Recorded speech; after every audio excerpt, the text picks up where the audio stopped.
poulet na biso yango il faut tokata ba morceau nde katokata poulet na biso.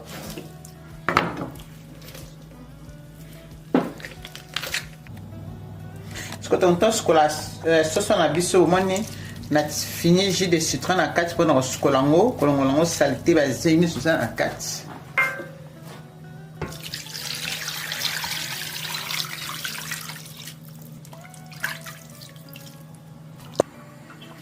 Ce que plein na biso monte skolango bien na tiaki citron na skolango na rinçango 2-3 fois pour na citron et keni.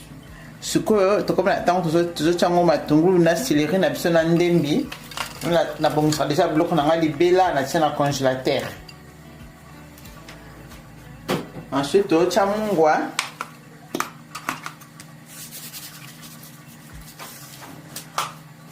fait de levain na biso na kati à côté tu rappelles muscade na biso.